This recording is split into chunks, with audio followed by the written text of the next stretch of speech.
मैं आपको इस वीडियो में एक ड्रिंक का फार्मूला बताने वाला हूं जो आप आसानी से अपने घर में बना सकते हैं। जैसे ही आपको बॉडी में डिस्कम्फर्ट फील हो, लगे कि बीमारी की शुरुआत है, गले में खराश फील हो, गले में दर्द का एहसास हो, सर में दर्द हो, थकावट का एहसास हो या आपको फील हो कि आप किसी स्ट्रेस से गुजर रहे हैं, तो आपने इस ड्रिंक को अपने घर में बनाना है और इसे पी लेना है। लेकिन इस रेमेडी का मकसद हरगिज आपकी मौजूदा मेडिकल केयर को रिप्लेस करना नहीं है। वो लोग जो ऑलरेडी मेडिकेशन पे हैं वो इसे इस्तेमाल करने से पहले अपने डॉक्टर से मशवरा जरूर कर लें। अब कुछ बातें आपके लिए जानना जरूरी है कि जब आप एंटीबायोटिक खाते हैं तो ये बात आपके इल्म में होनी चाहिए कि एंटीबायोटिक सिर्फ बैक्टीरिया को मारती है, ये वायरसेस को नहीं मारती, कैंडिडा और फंगस को नहीं मारती। लेकिन ये ड्रिंक एक एंटी माइक्रोबियल ड्रिंक है। एंटी माइक्रोबियल का मतलब कि ये वायरसेस, बैक्टीरिया और फंगस तीनों के लिए है, क्योंकि इस ड्रिंक के अंदर प्लांट केमिकल शामिल हैं, वो फाइटोकेमिकल्स, वो खुसूसियात जो पौधे अपने अंदर वक्त के साथ साथ बीमारियों से लड़ने के लिए डेवलप कर चुके हैं। और पौधे मिट्टी में ही रहते हैं, एक ही जगह पे रहते हैं, मूव नहीं कर सकते, अपनी बीमारी किसी को बता नहीं सकते, चल के खुद कहीं जा नहीं सकते। इसलिए कुदरत इनकी मदद करती है इनकी कुव्वत मुदाफत को मजबूत करने के लिए, ताकि ये अपनी बीमारियों से खुद लड़ सकें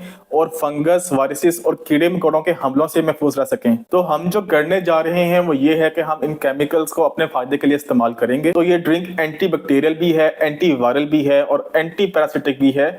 और कन्वेंशनल एंटीबायोटिक की निस्बत इसके बहुत कम साइड इफेक्ट्स भी हैं। एंटीबायोटिक्स का सबसे बड़ा साइड इफेक्ट ये है कि जिसमें एंटीबायोटिक रेजिस्टेंस पैदा हो जाना, कि एक वक्त के बाद दवाई अपना काम करना छोड़ देती है। ये बात बड़ी हैरान करती है कि नेचुरल हर्बल मेडिसिन को हमेशा अल्टरनेटिव मेडिसिन की कैटेगरी में रखा जाता है, इससे ज्यादा अहमियत नहीं दी जाती। हालांकि जो सबसे पहली दवाई बनाई गई थी वो भी मदद नेचर से ली गई थी और आज भी फार्मास्यूटिकल कंपनीज बहुत सारे आइडियाज हर्बल मेडिसिन से लेती हैं। मुख्तलिफ पौधों और जड़ी बूटियों का इस्तेमाल किया जाता है मॉडर्न मेडिसिन की प्रोडक्शन में। तो इसकी अहमियत को देखते हुए मॉडर्न मेडिसिन को अल्टरनेटिव मेडिसिन की कैटेगरी में होना चाहिए, ना कि हर्बल मेडिसिन को, जिन्हें अब नेचुरल रेमेडीज कहा जाता है। मिसाल के तौर पर अगर आपका बुखार होता है तो इस बुखार को कम करने के लिए आपको फौरन दवाई की तरफ नहीं जाना चाहिए, क्योंकि बुखार पहला साइन है, पहली निशानी है जो बॉडी देती है जब इम्यून सिस्टम एक्टिवली किसी इंफेक्शन के खिलाफ लड़ रहा होता है। इस पे कम बात की जाती है और इस पे जोर नहीं दिया जाता, लेकिन असल में ये मुदाफाती निजाम ही है जो इस इंफेक्शन के खिलाफ लड़ने वाला है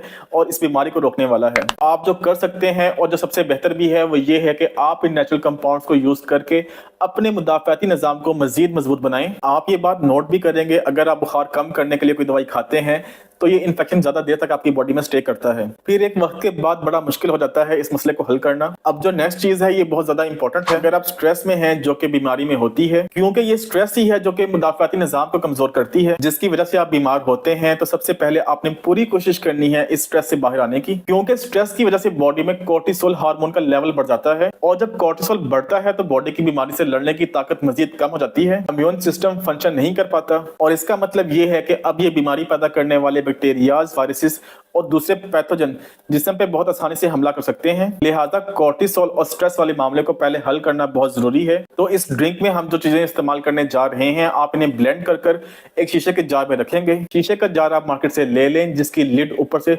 बंद भी हो जाती हो और अंदर की तरफ रबर सील भी हो, और इसे आपने बनाने के बाद फ्रिज में रखना है, क्योंकि इसमें फर्मेंटेशन होगी और वक्त के साथ ये मजीद स्ट्रॉन्ग होगा, ज्यादा पोटेंट हो जाएगा, पोटेंसी बढ़ जाएगी। तो इसमें पहली चीज है लहसुन। लहसुन में खास फाइटोन्यूट्रिएंट है। इनफैक्ट इसमें 33 तरह के मुख्तलिफ सल्फर कंपाउंड्स मौजूद होते हैं। ये ऐसे प्लांट केमिकल्स हैं जो एंटी माइक्रोबियल हैं, बैक्टीरिया और वायरसेस के बढ़ने को रोकते हैं।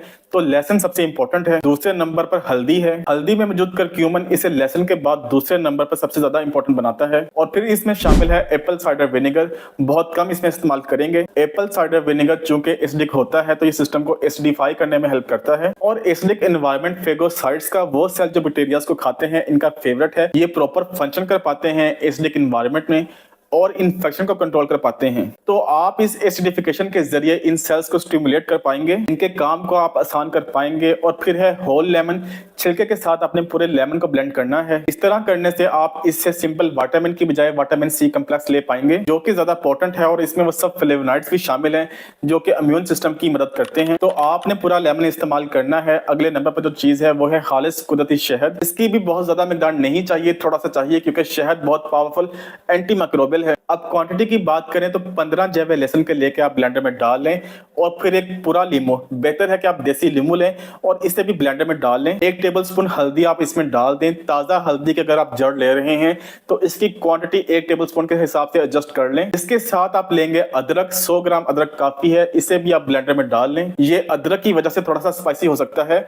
अब आपने इसमें 1/4 कप खालिश शहद डालना है। आप 1 teaspoon extra virgin olive oil भी इसमें शामिल कर लें, क्योंकि इन प्लांट केमिकल्स को बॉडी में सही तरह एब्जॉर्ब करने के लिए थोड़े से फैट की जरूरत होगी। फैट्स के साथ इनकी बॉडी में एब्जॉर्प्शन बेहतर होगी। आप प्योर कोकोनट ऑयल भी इस्तेमाल कर सकते हैं अगर आप टेस्ट कॉन्शियस हैं। सिर्फ 1 टीस्पून चाहिए, ज्यादा हम इस्तेमाल भी नहीं कर रहे, क्योंकि प्लांट बेस्ड केमिकल्स को फैट चाहिए होता है इन्हें तोड़ने के लिए, ताकि ये जिस्म में सही तरह से जज्ब हो पाए। अब आप इसमें डालेंगे 5 से 6 टेबलस्पून एप्पल साइडर विनेगर। फिर आप इस मिक्सचर में 1 कप पानी डाल लें और इसे 1 से 2 मिनट के लिए अच्छी तरह से ब्लेंड कर लें। इस मिक्सचर को आपने ग्लास जार में डालने के बाद अच्छी तरह से सील टाइट करके फ्रिज में रख देना है। आप इसे बनाने के फौरन बाद भी इस्तेमाल कर सकते हैं, लेकिन इस बात का ख्याल रखें कि जितनी देर ये मिक्सचर पड़ा रहे उतना ही ज्यादा अच्छा है। फिर जैसे ही आपको महसूस हो कि बॉडी में कुछ अच्छा नहीं चल रहा, बीमारी का कोई साइन महसूस हो, आपको थकावट बहुत ज्यादा महसूस होने लगे, तो आपने इस ड्रिंक का एक शॉट पी लेना है। ये 3 से 4 टेबलस्पून बनते हैं और आपने पूरे दिन में 4 बार इसे पीना है। तो ये है आपकी एंटी माइक्रोबियल ड्रिंक। आपने इसे जरूर इस्तेमाल करना है और अगर मेरी इन वीडियो से आपको फायदा हो रहा है तो आप इसे दूसरों के साथ जरूर शेयर करें। मैं उम्मीद करता हूं कि मेरी आज की वीडियो आपको जरूर पसंद आई होगी। अपना ख्याल रखें। आपसे मुलाकात होगी अगली वीडियो में। अल्लाह हाफिज।